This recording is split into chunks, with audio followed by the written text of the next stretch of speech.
Baik, bismillahirrahmanirrahim. Assalamualaikum warahmatullahi wabarakatuh. Bertemu kembali ya di perkuliahan teknologi fermentasi. Untuk bahasan kali ini merupakan tahap terakhir dari proses fermentasi ya, yaitu pemisahan produk fermentasi. Nah, untuk produk yang dihasilkan oleh proses fermentasi ini dapat berupa sel mikrobanya sendiri atau kita sebut dengan biomasa, bisa juga berupa enzim atau berupa metabolit ya, hasil dari metabolisme baik melalui reaksi katabolisme ataupun reaksi anabolisme ya. Macam-macam metabolit ini mungkin rekan-rekan sudah mempelajarinya di pertemuan sebelumnya ya dengan Bu Hasni, bahwa di metabolit tersebut mungkin ada metabolit yang metabolit primer ataupun metabolit sekunder ya. Dan mungkin di banyak produk fermentasi di bidang farmasi ini biasanya memang terkait dengan aktivitas metabolit sekunder ya, seperti misalkan adanya beberapa antibiotik ya yang dimanfaatkan sebagai obat-obatan. Nah, kita review sedikit proses fermentasi, bahwa dari proses fermentasi ini ada beberapa tahap yang harus dilalui ya. Mulai dari preparasi media, berarti di preparasi ini kita menyiapkan substratnya apa, medianya apa ya. Misalkan dalam penyiapan media glukosa ini biasanya kan harus dilarutkan dulu dengan air ya. Atau dalam pembuatan yogurt biasanya medianya substratnya itu adalah susu ya. Susu ini kita siapkan biasanya kita lakukan dulu proses pemanasan ya, dengan tujuan menghilangkan kontaminasi. Tapi di sini kita tahu bahwa susu itu dia mengandung banyak protein ya, dan protein sendiri gampang terdenaturasi oleh suhu yang tinggi. Berarti kita harus tahu ya bahwa proses pemanasan ini tidak boleh lebih dari 60 derajat Celcius ya. Nah, pemanasan tersebut juga bisa kita tapi di pembuatan susu ini sterilisasinya tidak karena suhunya hanya 40 derajat sampai 60 derajat Celcius, berarti tidak menghilangkan semua potensi-potensi kontaminasi ya dari mikroba yang lainnya, tapi di sini berusaha menghilangkan sebagian besar kontaminasi. Nah, untuk proses fermentasi sendiri, tahap sterilisasi ini tidak semua ya, tidak semua proses fermentasi itu harus melalui proses sterilisasi ya. Ada juga proses fermentasi yang tidak perlu melalui tahap sterilisasi ini. Misalkan dalam pembuatan tempe ya, kita gunakan kedelai. Kedelai juga hanya direndam biasanya 1 malam ya, untuk menghilangkan anti-gizi yang ada di kulit ari biasanya ya. Lalu kulit arinya kita buang, lalu kita campurkan dengan ragi, lalu dibungkus oleh plastik ataupun daun ya. Nah, pembungkusnya ini baik daun ataupun plastik itu biasanya tidak melalui proses sterilisasi ya. Kita cukup bersihkan saja, seperti daun biasanya dibersihkan oleh lap. Nah, itu tetap bisa terjadi proses fermentasi ya. Tapi beda lagi dengan proses-proses fermentasi yang mungkin sensitivitasnya lebih tinggi, maka ini memerlukan proses sterilisasi. Nah, selanjutnya setelah proses sterilisasi, yang harus kita lakukan adalah preparasi dari starternya ya. Apa saja yang kita lakukan di sini mediumnya ya, atau dengan substratnya. Biasanya aktifkan dulu mikrobanya sebagai starter. Contohnya misalkan dalam pembuatan roti ya yang menggunakan atau bahan-bahan yang menggunakan ragi, itu biasanya kita harus mengaktifkan dulu raginya ya. Dengan cara apa? Biasanya raginya itu kita kan raginya berupa serbuk ya biasanya ya. Nah, kita larutkan dulu di air yang hangat ya untuk mengaktifkan mikrobanya tersebut ya. Nah, kita tunggu beberapa waktu baru nanti kita masukkan ke dalam mediumnya ya. Nah, proses bertemunya antara starter dan medium dan terjadilah proses fermentasi itu kita sebut dengan fermentasi ya. Di mana proses fermentasi ini rekan-rekan sudah pelajari juga ya fermentasi ini ada yang berupa batch atau fat batch ataupun continuous ya yang fermentasinya ini secara terus-menerus.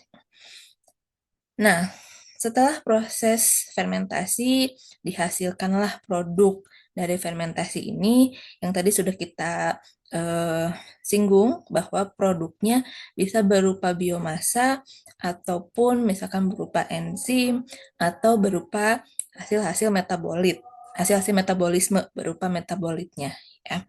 Nah, setelah dihasilkan produk, kita harus memanen produk tersebut ya. Nah, biasanya di beberapa produk fermentasi yang harus melalui proses pemisahan ya. Ada pula yang tidak ya. Misalkan kalau yang secara keseluruhan biomasanya kita panen gitu ya. Contohnya tadi ya tempe.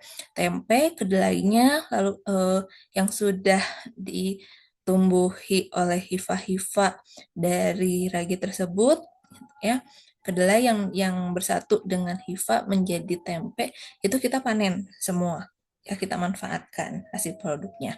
Beda lagi dengan eh, nata de coco misalkan. Nah, di nata de coco tersebut eh, produk yang dihasilkannya adalah ada lapisan tebal yang kita sebut dengan nata ya dan ada juga cairannya. Nah, yang kita panen adalah yang kita mau butuhkan, mau manfaatkan itu adalah cairan nata, sorry, natanya ya, sedangkan cairannya itu kita buang ya.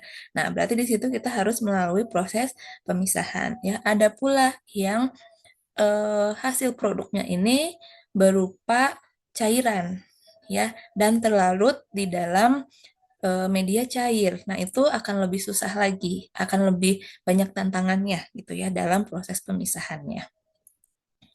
Nah, selanjutnya setelah proses pemisahan ini beberapa produk proses fermentasi harus melalui proses purifikasi ya atau proses pemurnian. Nah, tapi tidak semuanya ya kembali lagi tergantung dari produk yang kita inginkan itu seperti apa. Nah, untuk pembahasan kali ini kita fokus di dua tahap ini ya, yaitu pemanenan dan purifikasi. Ini ada diagram alir dari bioproses. Secara tahapan sama ya dengan ringkasan dari proses fermentasi di slide sebelumnya. Ya, kita siapkan substratnya, lalu kita siapkan media fermentasinya, lalu beberapa faktor-faktor yang mempengaruhi fermentasi kita juga atur ya seperti pH-nya atau adanya penambahan nutrisi berupa garam mineral atau sumber karbon dan nitrogen dan lain-lain ya. Lalu setelah itu kita sterilisasikan. Setelah sterilisasi selesai, kita masukkan inokulumnya atau mikroba yang dimanfaatkan dalam proses fermentasi ini sehingga ya maka proses fermentasi berlangsung. Di sini juga baik aerasi lalu pengontrolan dari pencampurannya juga diatur gitu ya. Nah, di proses fermentasi ini nanti dihasilkanlah gas CO2 dan gas-gas lainnya biasanya ya, dan adanya panas ya karena kita tahu fermentasi ini sifatnya adalah melepaskan panas ya atau eksoterm. Nah, Lalu setelah proses fermentasi ini sudah terlaksana, sudah selesai, kita bisa memanennya, ya. Nah, di pemanenan ini kita biasanya melakukan pemisahan antara biomasa yang di apa namanya dihasilkan dengan cairan kulturnya, ya, sehingga kita bisa mendapatkan murni biomasanya saja, ya. Atau kita juga ini isolasi produk, tadi kita pisahkan mana biomasa, mana cairan kultur. Biasanya cairan kultur ini tidak kita gunakan lagi, maka itu dianggap sebagai residu. Ya, kita tidak butuh maka dibuang ya residunya. Nah, lalu setelah terdapat isolasi dari produk tersebut, misalkan isolat-isolat antibiotik, misalkan ya, kita harus melalui proses purifikasi ya dari produk tersebut. Lalu pada akhirnya kita mendapatkan produk akhirnya. Ya. Nah, untuk proses pemisahan ini atau tahap proses umum di kedua yang tadi kita bahas itu ya, yang akan kita bahas hari ini, kita akan melakukan pemisahan dari sel mikroorganismenya. Ini bisa dilakukan secara filtrasi atau sentrifugasi ataupun sedimentasi. Ya. Filtrasi berarti melalui proses penyaringan ya. Sentrifugasi kita memanfaatkan daya sentrifugal ya. Sedangkan sedimentasi ini kita nanti akan mendapatkan sedimen-sedimen yang terendap ya. Baik filtrasi, sentrifugasi, sedimentasi ini berarti partikel-partikelnya biasanya berukuran besar ya. Lalu ada isolasi primer. Di sini kita mengisolasi produk dari cairan kultivasi dengan melakukan ekstraksi dari pelakutnya ataupun presipitasi dan ultrafiltrasi ya. Lalu kita juga akan mempelajari mengenai purifikasi. Di sini kita berusaha menghilangkan kontaminan ya. Bisa dengan fraksional presipitasi ataupun dengan kromatografi. Lalu untuk isolasi produk tahap akhirnya ini akan disesuaikan dengan formulasi-formulasi yang sudah dirancang gitu ya. Nah, ini biasanya kita melalui proses freeze drying ataupun kristalisasi. Nah, untuk pemanenan sendiri, kita lihat ya dari produknya ada yang berupa produk biomasa, berarti adanya sel-sel mikroba tersebut, ataupun berdasarkan tempat dari dihasilkannya produk biomas, produk fermentasi itu, ada yang secara ekstraseluler dan ada yang secara intraseluler ya.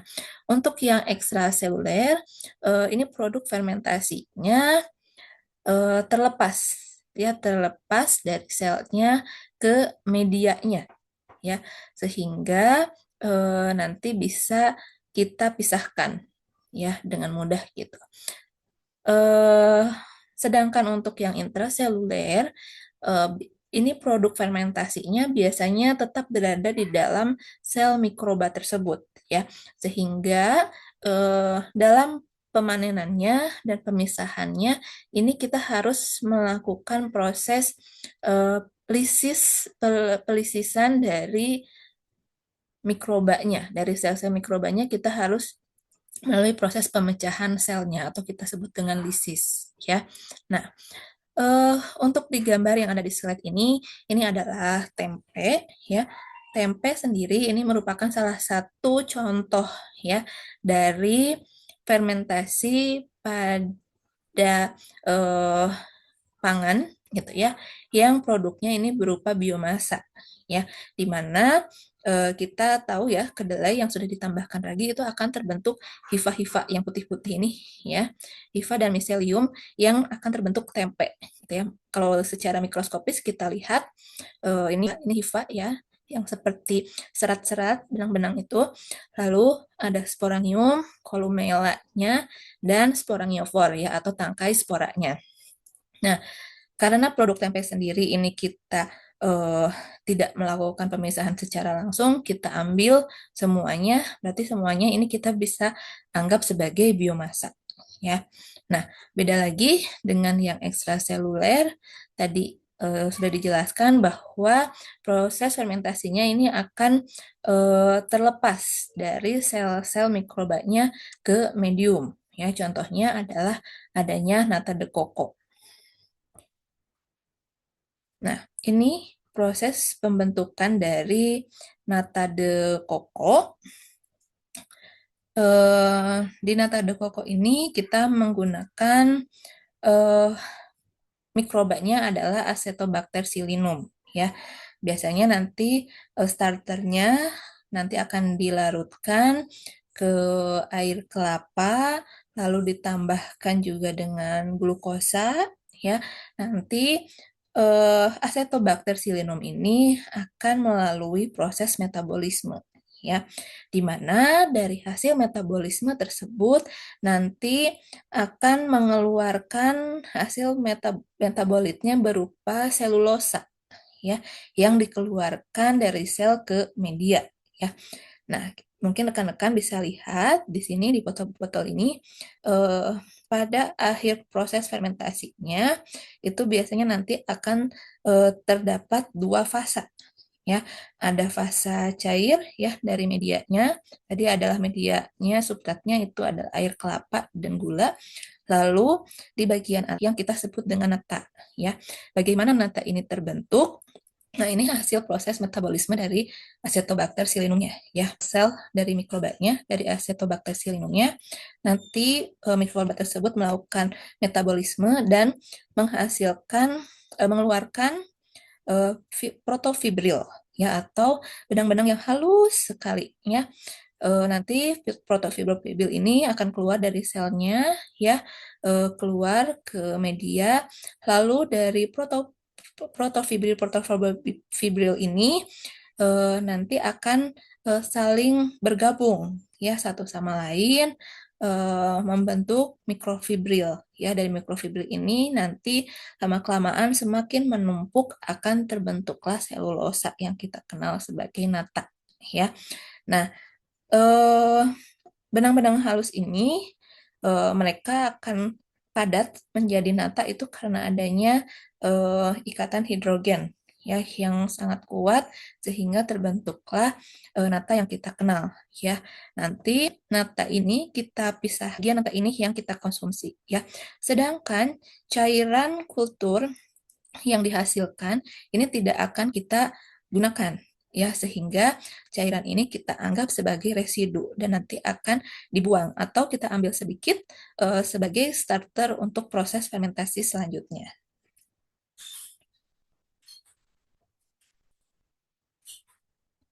Nah, tadi yang satu lagi itu adalah produk fermentasinya yang dihasilkan secara intraseluler ya.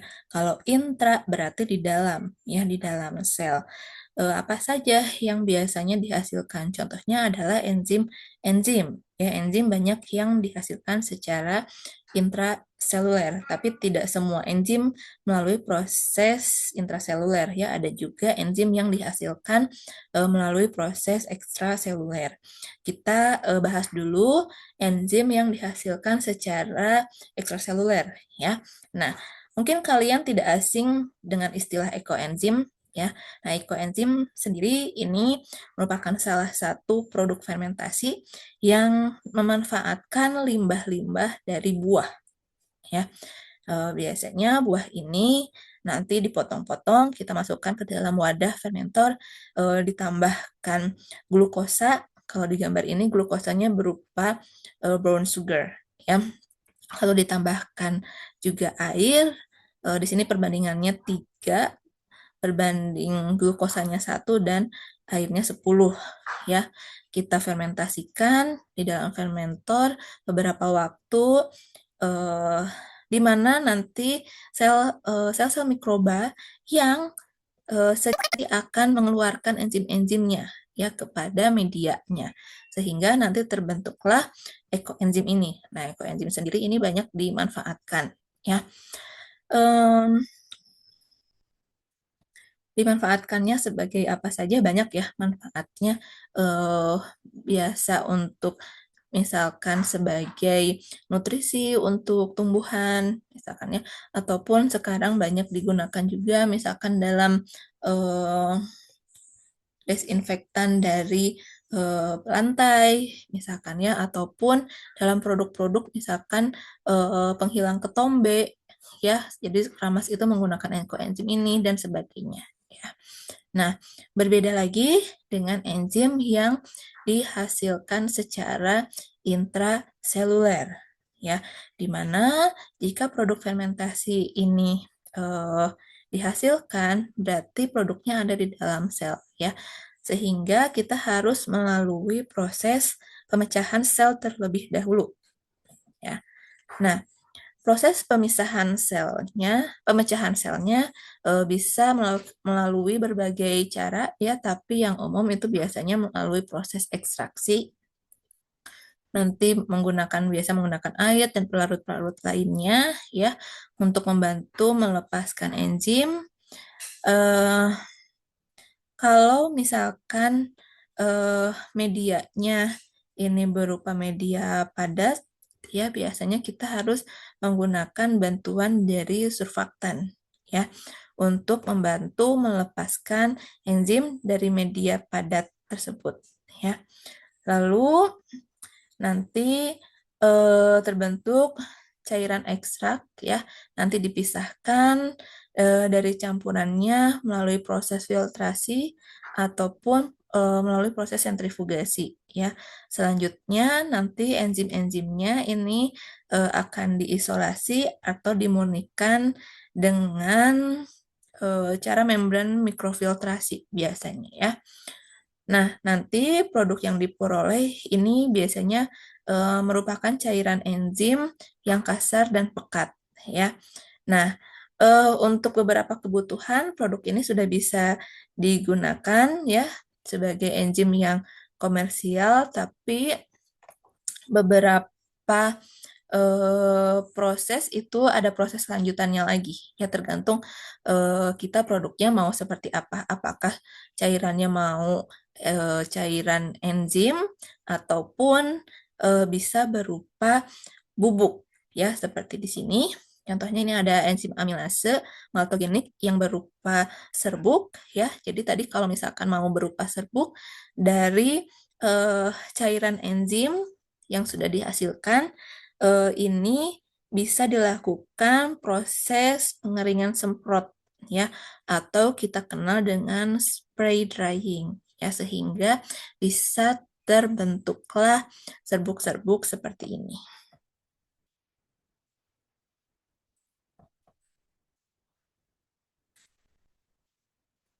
Nah, eh, untuk beberapa kasus proses pemisahan produk ini cukup rumit juga ya, karena ada beberapa tantangan dari pemanenan ini. Beberapa faktornya diantaranya adalah kalau kadar produk yang diinginkannya ini rendah ya. Nah, untuk kadar produk yang diinginkan rendah, ini berarti proses pemisahannya juga akan semakin sulit ya. Beda lagi kalau misalkan kadar produk yang dihasilkannya itu banyak ya, sehingga pemisahannya juga akan lebih gampang ya. Nah, lalu yang kedua adalah bahan dari mediumnya itu kompleks ya. Misalkan untuk pemisahan tadi nata de coco dengan cairannya aja itu kan cuman ada dua fasa ya yang terbentuknya ya, karena bahan yang digunakan itu hanya ada starter dari em, a- Acetobacter psilinumnya saja, nata de coco, dan juga glukosa ya. Nah, itu bisa gampang gitu ya dipisahkannya. Nah, ini kalau misalkan bahan mediumnya itu banyak, misalkan Untuk glukosanya sendiri itu ada beberapa jenis, misalkan ya, ada berupa maltosa, gitu ya, ada molase dan sebagainya. Eh, Lalu dihasilkan produknya ketika akan dipisahkan itu akan lebih kompleks lagi, gitu ya, proses pemisahannya. Lalu produk yang kita inginkan dari proses fermentasi ini terjadinya ini secara intraselular ya. Nah, jika yang secara intraselular ini akan lebih rumit. Kenapa? Karena tadi sudah dijelaskan ya bahwa kalau intraselular ini kita harus melalui tahap pemecahan dari sel-selnya ya. Apalagi kalau misalkan produk intraseluler ini eh, bentuknya adalah cair, ya, dan medianya cair. Nah, itu akan lebih sulit lagi karena memisahkan produk cair dari media yang cair itu lebih sulit. Lalu eh, faktor selanjutnya ini jika sifat fisik dan kimianya ini mirip dengan byproduct ya. Jadi sifat fisik dan kimia dari produk yang kita inginkan ini mirip dengan produk samping yang dihasilkan ya. Misalkan dalam proses pemanenan dari asam amino. Nah, asam amino kita mau mau memanen asam amino lisin, misalkan ya. Tapi lisin ini secara fisik dan kimia, secara kimianya itu mirip dengan arginin. Nah, arginin ini yang kita sebut dengan byproduct ya atau produk samping ya. Sehingga ini bisa menjadi salah satu faktor yang menyulitkan gitu ya dari proses pemanenan ini, terutama di proses pemisahannya.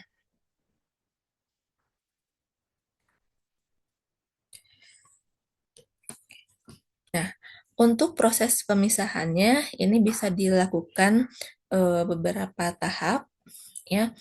Pertama, bisa memisahkan dari larutan yang larut atau soluble dan tidak larut ya. Nah, di sini biasanya produk akhirnya dapat berupa biomasa dari sel-selnya atau yang secara ekstraseluler ya terdapat pada media cair seperti nata de coco yang sudah dijelaskan sebelumnya ya. Pemisahannya ini bisa melalui proses filtrasi atau penyaringan ataupun sentrifugasi ya dengan adanya gaya sentrifugal. Eh, Lalu produknya ini bisa berupa antibiotik, enzim, polisakarida, dan asam amino. Nah, pemisahan produk fermentasi selanjutnya itu bisa dengan menghancurkan dinding sel jika memang dari produk fermentasi ini kita mau mengambil produknya secara intraseluler dan atau secara ekstraksi dari komponen-komponen selnya.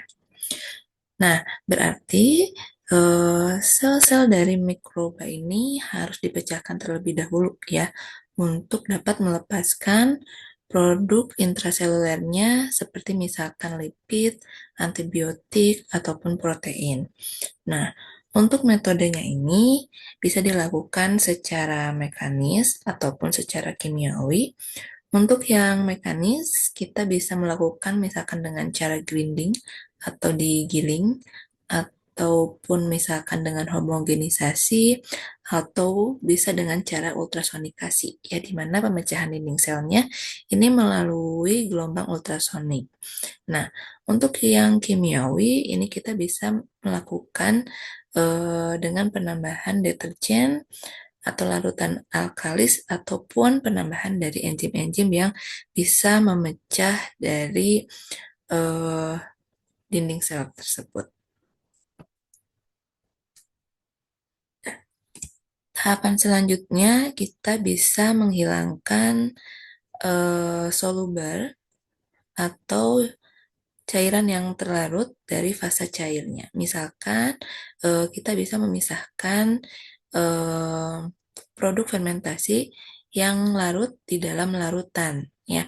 Nah, ini bisa dengan cara metode penyaringan ataupun destilasi. Ya, biasanya cara-caranya selain destilasi mungkin nanti bisa melakukan dengan cara ekstraksi, absorpsi, presipitasi, kromatografi ataupun membran filtrasi. Untuk beberapa metode pemisahan, kita bisa lihat di tabel berikut untuk tujuan dan keuntungan ataupun limitasi dari setiap metode, ya. Nah, untuk metode filtrasi tujuannya itu untuk memisahkan sel-sel dari cairannya, ya, dari cairan kultivasinya. Nah, sedangkan untuk keuntungannya ini dari biaya relatif lebih murah dan pengerjaannya juga mudah, ya. Sedangkan limitasinya eh, hanya bisa digunakan untuk partikel-partikel yang berukuran besar, ya. Tapi karena ukurannya besar, biasanya dapat menimbulkan clog, ya, atau sumbatan. Lalu untuk metode sentrifugasi ini tujuannya untuk memisahkan dari padatan, ya, memisahkan padatan dari cairan kultivasinya, ya. Keuntungannya dari segi biaya, efisien juga. Limitasinya ini sama, ya, seperti filtrasi, ukuran-ukuran yang dipisahkannya ini relatif besar. Sedangkan untuk presipitasi atau pengendapan, di sini tujuannya adalah penghilangan selektif pengotor melalui perbedaan kelarutannya. Untuk keuntungannya ini mudah dilakukan, tapi keterbatasannya mungkin membutuhkan optimasi. Kalau kromatografi ini bertujuan untuk memisahkan berdasarkan binding affinity-nya, ya. Untuk keuntungannya, kemurniannya ini tinggi, ya. Sedangkan keterbatasannya tentu saja harga atau biayanya ini relatif lebih mahal. Klasifikasi metode pemisahan ini bisa diklasifikasikan berdasarkan beberapa kriteria. Untuk kriteria yang berdasarkan ukuran partikel, metode pemisahan yang digunakan adalah fiber filtrasi, ya. Di fiber filtrasi ini mampu memisahkan partikel dengan ukuran lebih besar dari 200 mikrometer hingga 10 mikrometer. Sedangkan untuk yang mikrofiltrasi bisa memisahkan partikel dengan ukuran berkisar sekitar 20 mikrometer hingga 0,5 mikrometer. Nah, selanjutnya, jika berdasarkan ukuran molekulnya, metode pemisahan meliputi ultrafiltrasi, hyperfiltrasi, gel kromatografi, dan dialisis. Untuk metode ultrafiltrasi, di sini bisa memisahkan molekul dengan ukuran 2 mikrometer hingga 0,005 mikrometer. Sedangkan untuk hyperfiltrasi itu lebih halus, ya, mulai dari 0,008 mikrometer hingga 0,00025 mikrometer. Nah, selanjutnya ada gel kromatografi dan dialisis. Ini digunakan untuk molekul dengan ukuran partikel yang sangat kecil, yaitu sekitar antara 2 mikrometer hingga 0,003 mikrometer. Untuk gel kromatografi sendiri, tadi, ya, berukuran 2 mikro sampai 2 mikrometer hingga 0,003, dan untuk dialisis itu ukuran partikelnya adalah 0,002 mikrometer hingga 0,00025 mikrometer. Nah, kriteria lainnya kita bisa memisahkan berdasarkan suhu, ya. Metode pemisahannya biasanya menggunakan kristalisasi. Nah, dalam hal ini suhu ini menjadi faktor utama ya yang mempengaruhi pemisahan molekul dengan ukuran partikel lebih kecil dari 0,0002 mikrometer. Apa itu kristalisasi? Kristalisasi merupakan proses pemisahan yang memanfaatkan perbedaan kelarutan zat dalam suatu pelarut pada berbagai suhu. Jadi, ketika suhu larutannya ini dinaikkan, maka nanti zat larutnya menjadi lebih mudah larut, ya. Sebaliknya, jika nanti suhunya ini diturunkan, maka kelarutannya juga menurun, ya, menyebabkan zat terlarut membentuk kristal yang kemudian dapat dipisahkan dari larutannya. Nah, kriteria lainnya kita bisa memisahkan berdasarkan kelarutannya.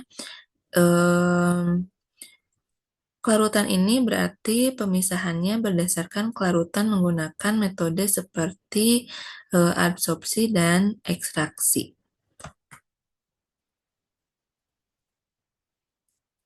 Adsorpsi sendiri berarti memisahkan zat berdasarkan kemampuan untuk diserap oleh material tertentu, sedangkan ekstraksi berarti memanfaatkan perbedaan kelarutan zat dalam dua pelarut yang tidak bercampur, ya.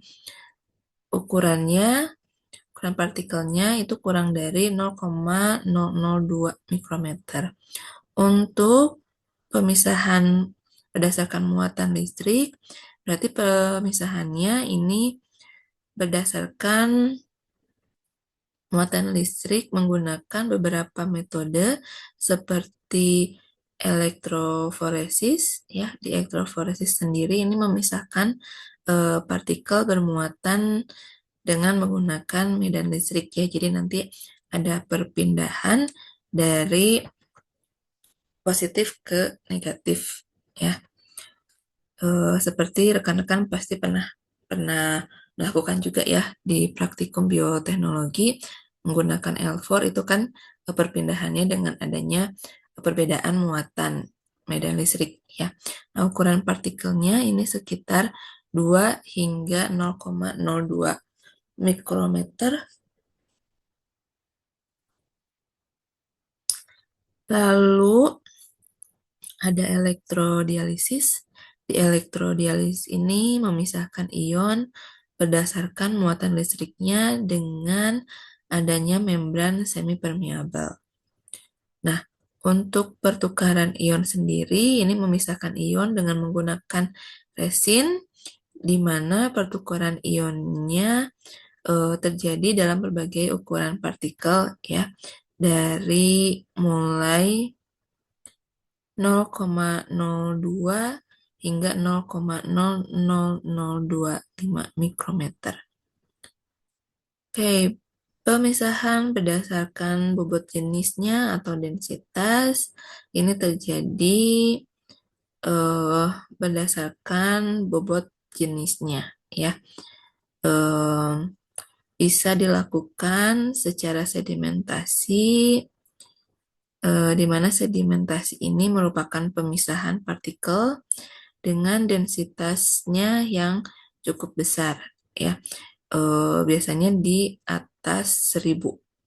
Sedangkan yang dekantasi ini memisahkan cairan dari padatan berdasarkan perbedaan densitasnya. Ukurannya sekitar 1000 hingga 5 mikrometer. Untuk sentrifugasi dan ultrasentrifugasi ini memisahkannya menggunakan gaya sentrifugal, ya.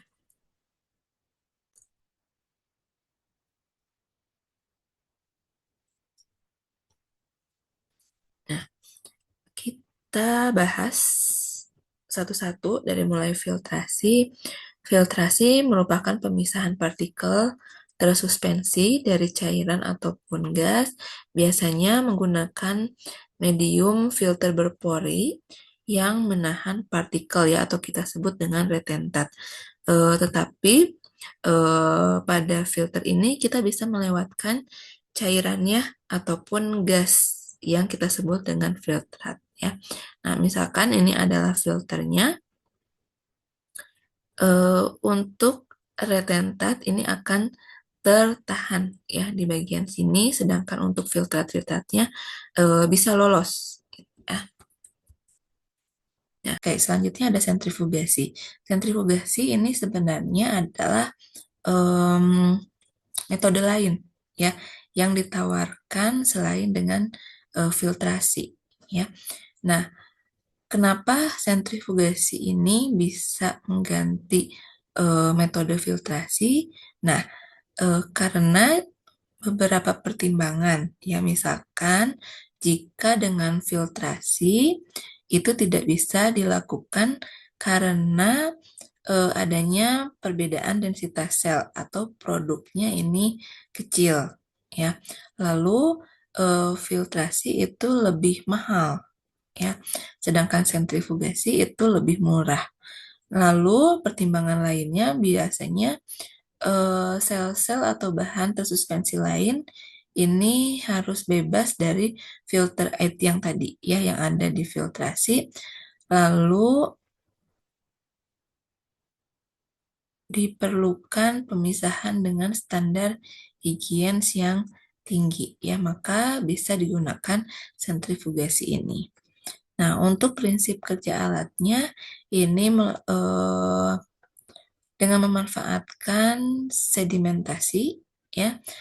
Nah, pemisahannya berdasarkan perbedaan densitas antara padatan dan cairan serta ukuran partikel dan viskositas cairan medium. Faktor yang mempengaruhi laju sedimentasi itu bisa berdasarkan faktor densitasnya, diameter selnya, dan viskositas dari cairannya. Nah, untuk sentrifugasi ini tidak cocok ya untuk jenis fermentasi yang sistemnya batch ya. Maka dari itu biasanya disentrifugasi ini lebih cocok untuk proses secara sinambung. Fugasi ini bisa memisahkan beberapa produk ya, beberapa produk yang berasal dari sel ragi, bakteri, atau jamur yang memiliki filamen ataupun sel hewan yang dikultur ya. Untuk ragi sendiri sel-selnya ini biasanya kan lebih besar ya. Lalu diperlukan kecepatannya lebih rendah dan kerusakan selnya juga rendah ya. Untuk bakteri memiliki ukuran sel yang kecil. Untuk sentrifugasinya diperlukan kecepatan yang tinggi, namun kerusakan selnya juga sebenarnya masih rendah ya. Nah, untuk jamur memiliki miselium. Untuk sentrifugasinya ini diperlukan kecepatan yang lebih rendah, lalu memiliki retensi air tinggi dalam pelet. Lalu untuk sel hewan yang dikultur, ini sel-selnya lebih besar, tapi sangat rapuh dan sangat rentan terhadap kerusakan. Selanjutnya, tahap isolasi produk atau kita sebut dengan primer. Kita sudah tahu ya bahwa produknya ini bisa secara ekstraseluler ataupun intraseluler ya. Ekstraseluler berarti bisa langsung diekstraksi ya, karena hasil produk fermentasinya ini langsung keluar gitu ya ke media kulturnya gitu ya. Sedangkan intraseluler karena terjadinya di dalam sel itu harus dilakukan pemecahan sel terlebih dahulu. Nah, pada proses isolasi produk secara fisika mekanik, beberapa teknik ini digunakan untuk merusak atau menghancurkan dinding dan membran selnya, ya, membran sel dari mikroorganisme. Sehingga produk dalam sel, misalkan enzim, ya, dapat dikeluarkan dan diisolasi. eh Metode di fisika mekanika ini diantaranya ada liquid shear, di mana teknik ini menggunakan tekanan tinggi pada cairan yang mengandung sel mikroorganisme. Tekanan yang sangat tinggi ini membuat sel-sel mengalami shear atau apa ya, gesekan gitu ya, gesekan yang kuat sehingga dinding selnya pecah dan pada akhirnya isinya keluar. Isi dari sel-selnya ini keluar ya. Lalu ada solid sear. Solid sear ini dengan cara sel-sel yang beku ini dipaksa melalui celah sempit di bawah tekanan tinggi ya, yang akan menyebabkan tekanan mekanik yang merusak dinding sel secara fisik, terutama karena sel-sel beku ini cenderung rapuh ya. Jadi pada solid sear ini sel-selnya dibekukan pada minus 25 derajat Celcius. Lalu ada pengadukan dengan abrasif. Di sini menggunakan bahan-bahan abrasif seperti manik-manik kaca untuk mengaduk campuran yang mengandung sel-sel mikroorganisme. Nah, partikel abrasif ini bergesekan dengan sel menyebabkan kerusakan fisik pada dinding sel dari mikroba tersebut. Lalu ada pembekuan dan pencairan. Nah, di sini karena adanya sel-sel yang dibekukan dan kemudian dicairkan berulang kali. Nah, pada saat sel membeku, kristal es terbentuk di dalam dan di luar sel ya. Sehingga bisa merusak dinding sel ketika esnya ini mencair. Nah, lalu selanjutnya ada sonikasi. Di sonikasi ini kita menggunakan gelombang suara dengan frekuensi tinggi ya. Digunakan untuk menghasilkan gelembung mikro di dalam suspensi selnya. Nah, nanti ketika gelembung tersebut meletus, energi yang dilepaskan ini dapat menghancurkan energi dinding dan membran selnya. Lalu ada juga dengan metode tekanan tinggi pada sel. Ya, di sini penggunaan tekanannya sangat tinggi dapat menyebabkan dinding selnya ini pecah ya. Nah, metode ini biasanya menggunakan alat khusus yang menciptakan tekanan secara langsung pada sel-selnya. Nah, semua teknik yang ada di metode fisika mekanika ini tujuan utamanya memang untuk memecah dinding sel ya dengan kekuatan fisik sehingga bahan aktif di dalam sel dari produk fermentasi ini dapat diekstraksi untuk digunakan lebih lanjut. Nah, selanjutnya ada metode kimia, di mana di metode kimia ini bisa menambahkan deterjen, ya, seperti deterjen-deterjen dengan kandungan SLS, ya. Biasanya kandungan LS sendiri di sini kan yang membuat busa, ya. Adanya busa tersebut kan nanti bisa merusak dari membran-membran selnya, ya, membran lipid di layernya. Lalu bisa ditambahkan twin ataupun Triton X100.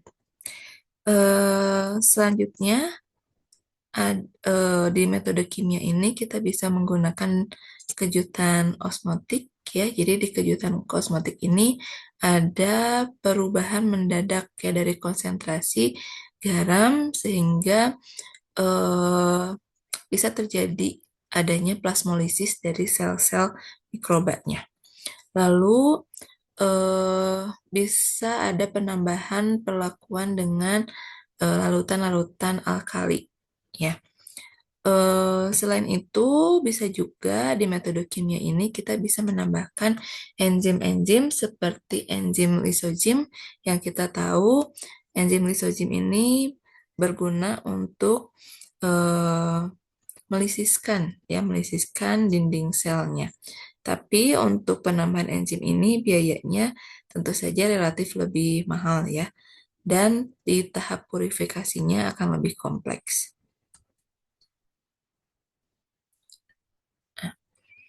Untuk isolasi produk yang bentuknya cair, ya, jadi produk fermentasinya cair dan terlarut dalam cairan kultur, itu kan sudah dijelaskan ya di awal bahwa prosesnya ini akan lebih rumit, ya.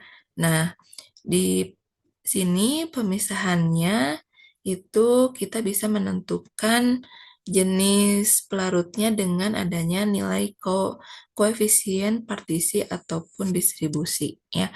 Nah, nilai koefisien partisi ini kita bisa membagi konsentrasi solut dalam ekstrak dibagi dengan konsentrasi solut dalam rafinat, ya.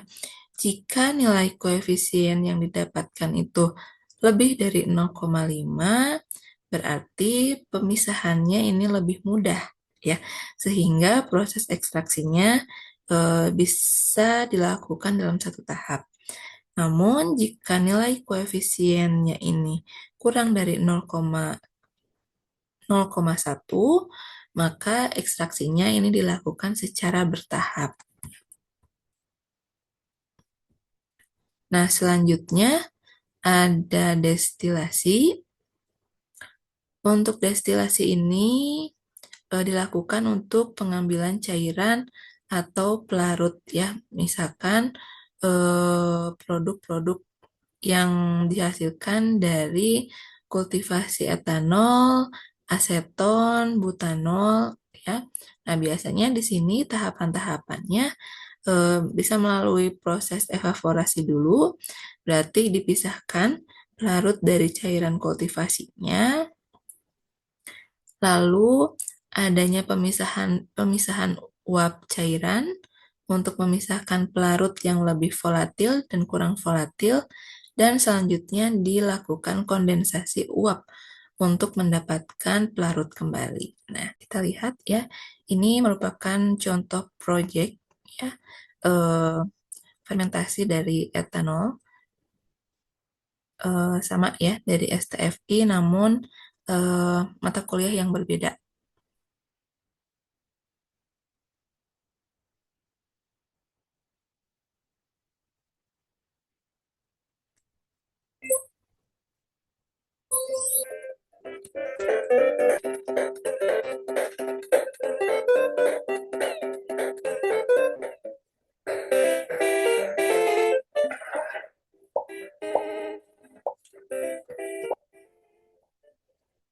Merangkai alat fermentasi alkohol. Yaitu kita panaskan solder. Sesuai dengan selang yang kita punya, tujuan penggunaan selang busa-busa alkohol tidak menyebabkan toples meledak, yang artinya akan menimbulkan cairan-cairan fermentasi. Kemudian kita lubangi lingkaran yang telah kita gambar tadi sesuai dengan ukurannya. Tentukan pinggiran-pinggiran lingkarannya dengan menggunakan obeng. Lalu kita potong selang sesuai dengan ukuran antara tinggi toples kaca dengan wadah plastik. Dan selanjutnya, alat sudah bisa kita gunakan untuk fermentasi alkohol. Proses fermentasi alkohol. Kita siapkan alat dan pengaduk. Untuk bahannya, di sini ada gula, ragi, dan air.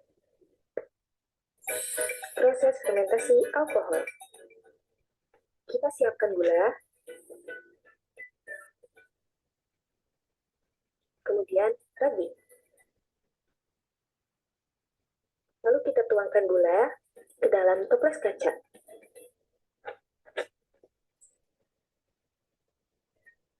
Gula yang kita campurkan kurang lebih sebanyak 1,5 kilogram.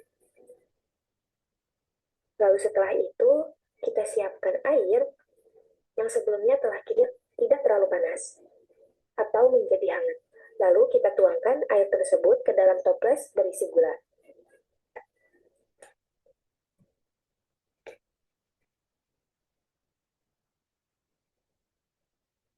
Lalu kita aduk terlarut dengan sempurna. Setelah itu, kita tunggu hingga dingin, kemudian kita tambahkan 5 sendok makan ragi ke dalam larutan air dan gula tersebut.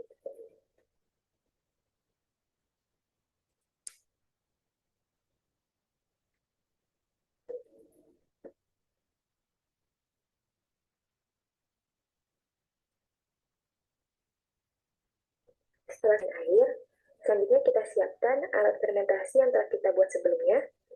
Lalu untuk kemudian kita rapat menggunakan lakban. Di sini tujuannya agar tidak ada udara. Nah, untuk ujung selangnya kita letakkan di wadah plastik sebelahnya. Hadapkan kerja mikroba yang bekerja pada lingkungan tanpa oksigen C6 menjadi etanol dan gas karbon dioksida. Reaksi ini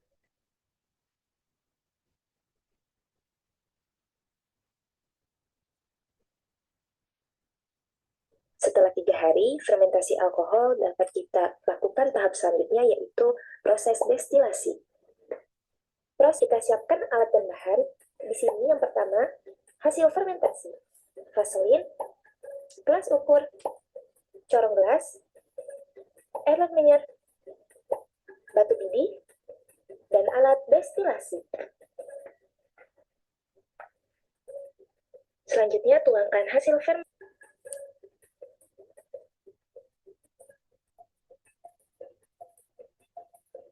Siapkan labu destilasi atau labu bulat. Tuangkan.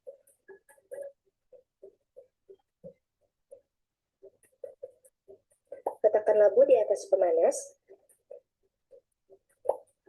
Masukkan batu bibi. Siapkan vaselin.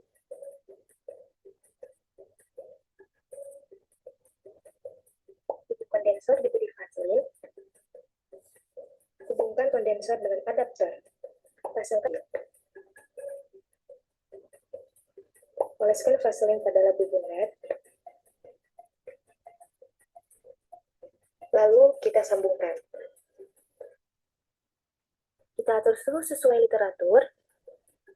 Lalu kita nyalakan alat destilasi. Setelah menunggu beberapa jam, kita dapat kanan adalah sisa dari hasil destilasi tadi.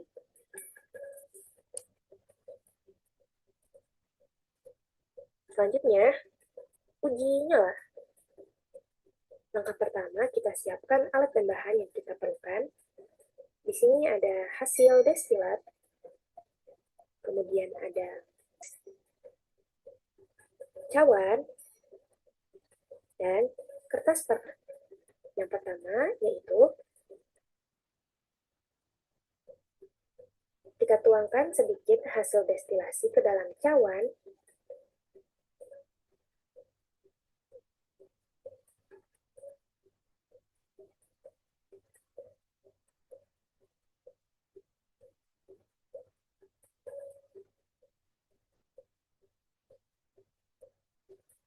Kemudian kita ambil kertas perkamen, lalu kita bakar dengan bantuan korek api pada ujung kertas perkamen. Kemudian kita tuangkan atau kita dekatkan kepada cawan, lalu kita amati warna api yang menandakan ada atau tidaknya etanol.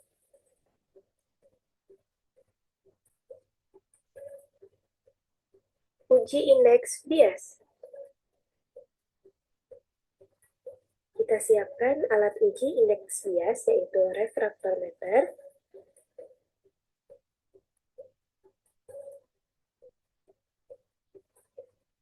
Lalu kita buka penutup ujung alat.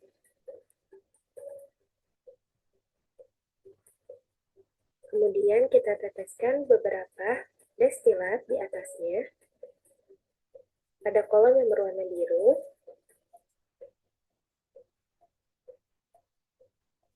Lalu setelah itu kita amati dengan penglihatan nomor indeks bias yang muncul.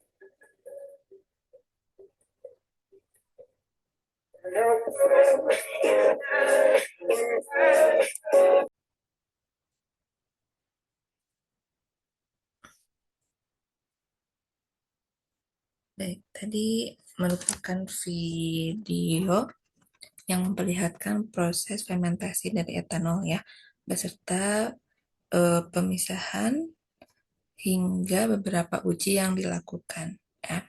Nah, selanjutnya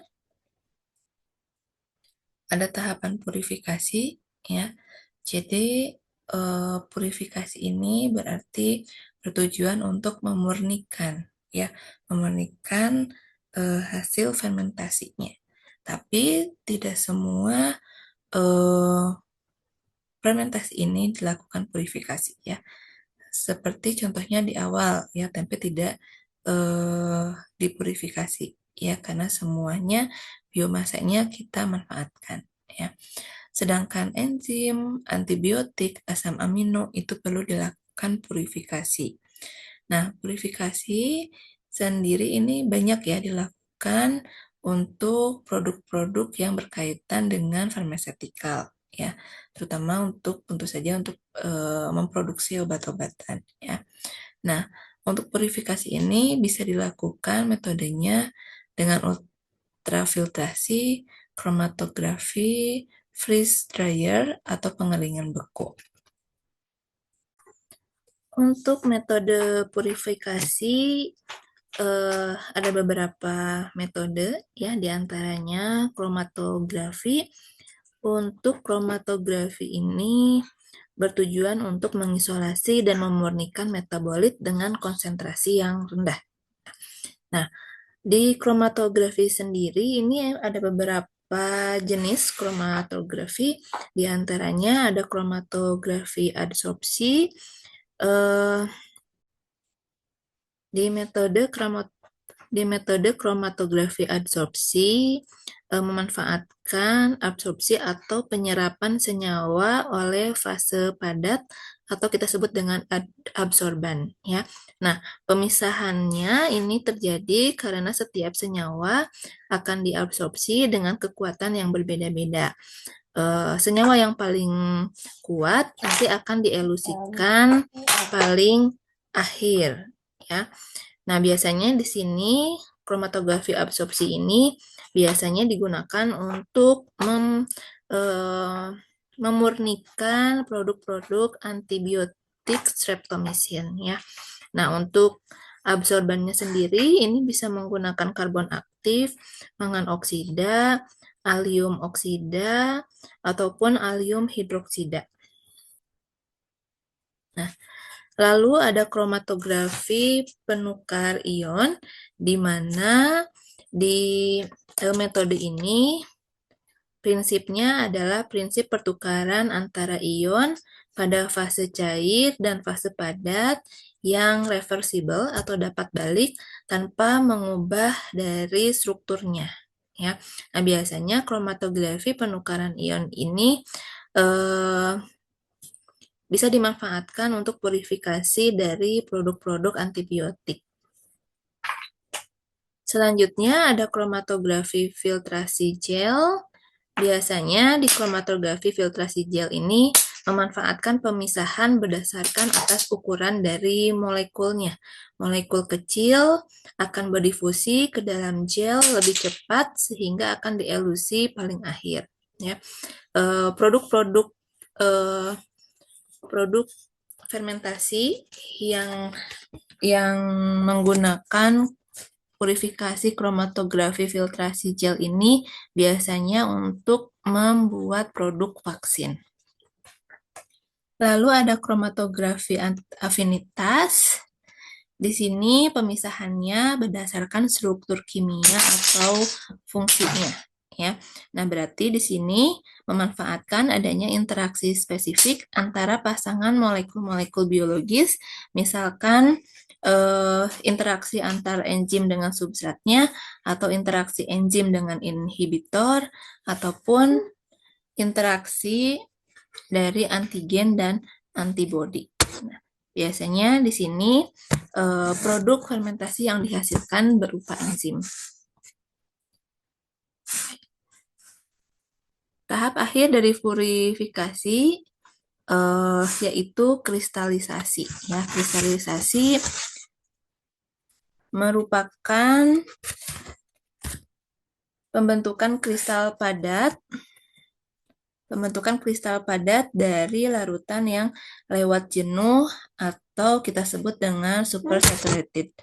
Ketika sebuah larutan mencapai titik lewat jenuh, partikel-partikel terlarut ini nanti mulai berkumpul membentuk padatan atau kristal yang kemudian mengendap keluar dari larutannya.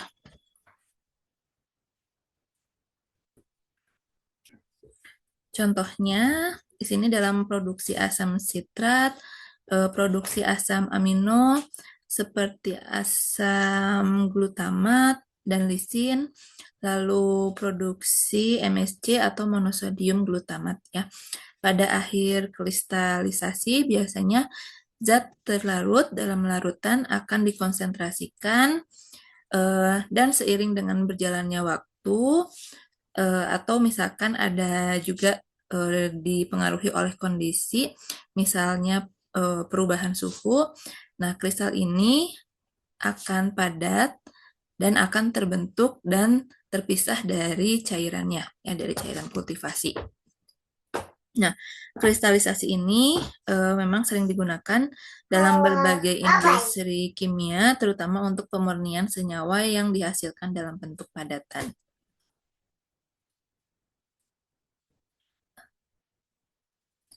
Lalu, tahap akhir dari purifikasi ini ada yang melalui proses pengeringan juga ya.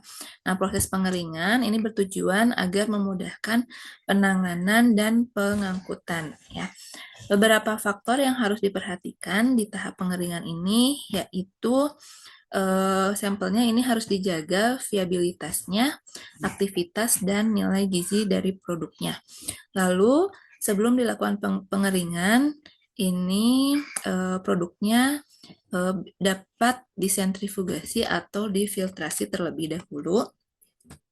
Lalu, jika kadar air pada produk berkurang, nanti proses pengeringannya ini akan berlangsung lebih cepat ya.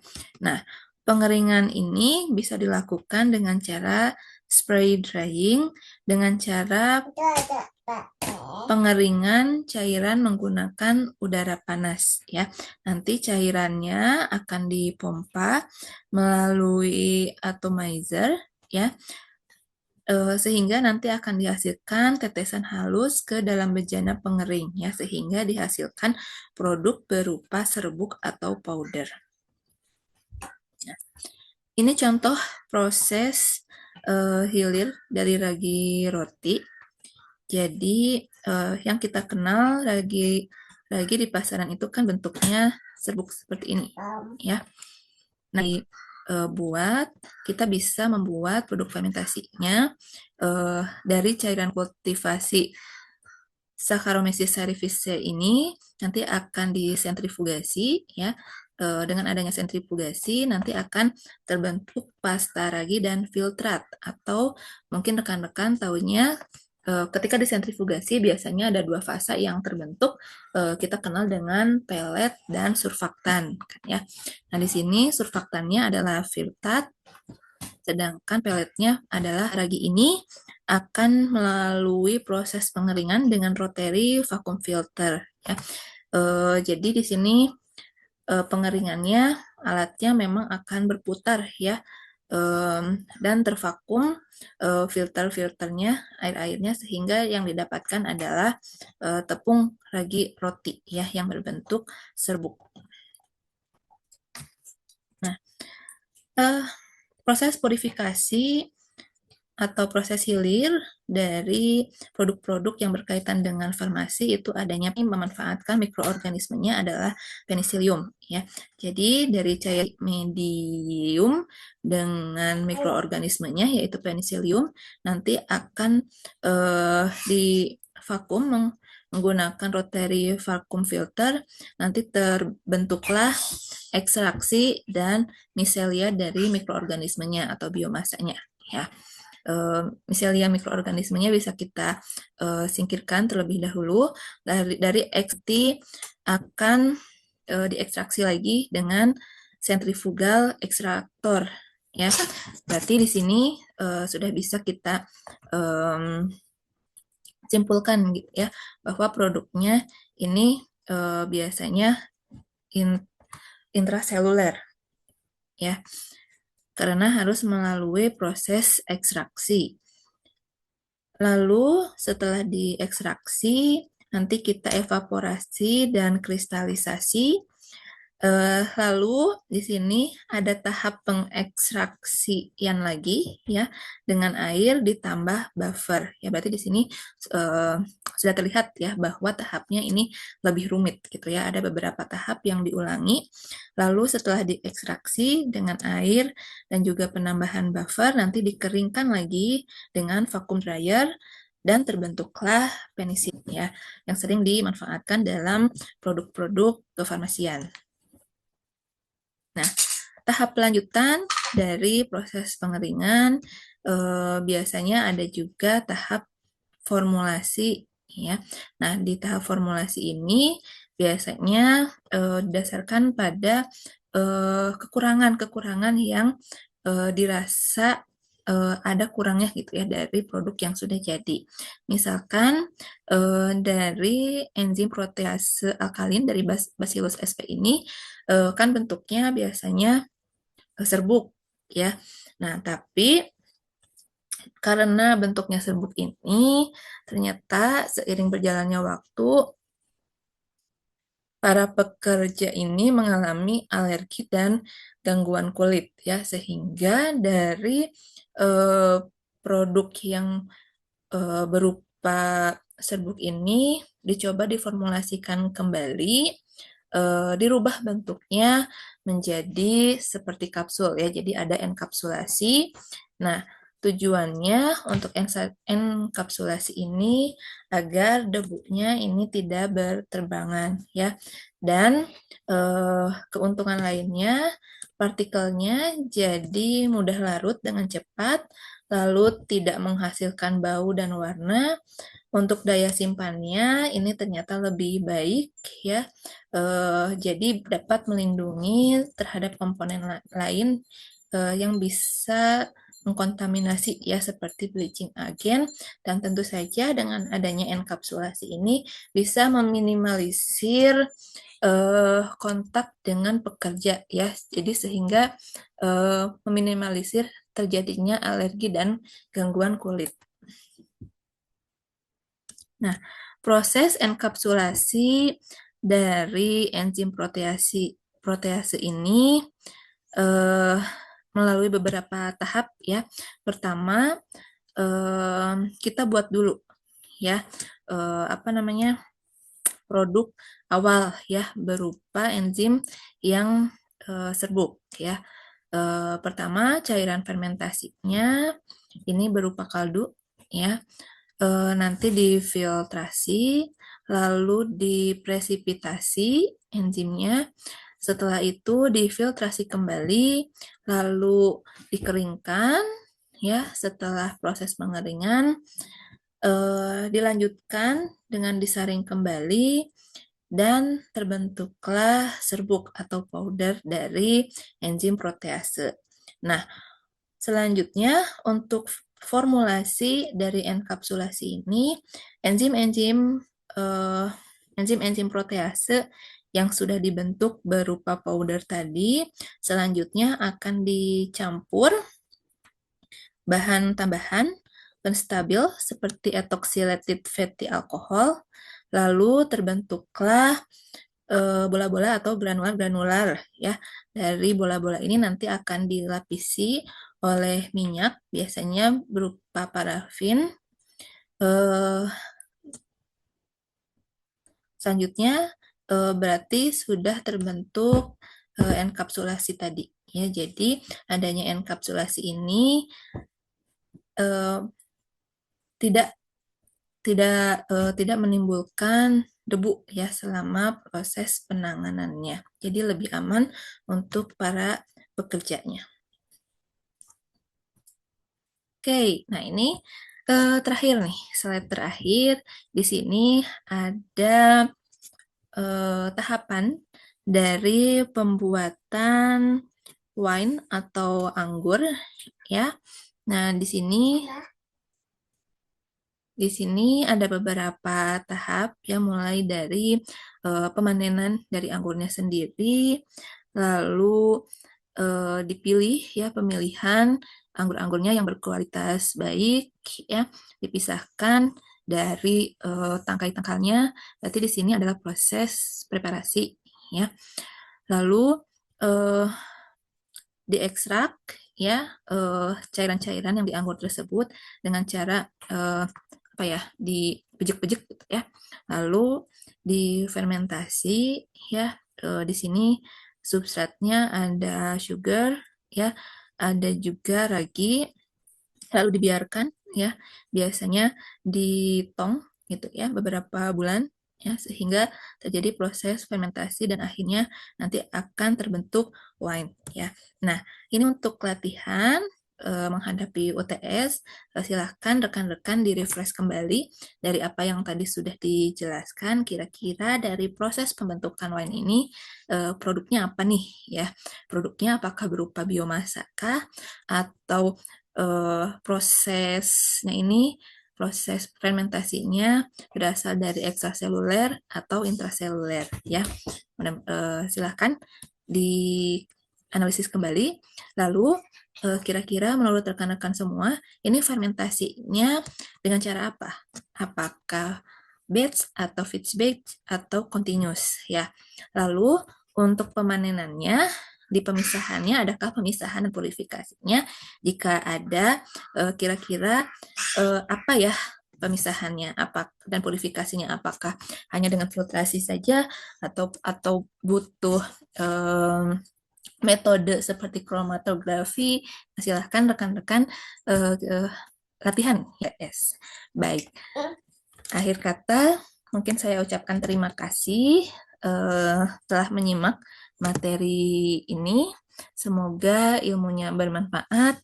Akhir kata saya ucapkan wassalamualaikum warahmatullahi wabarakatuh.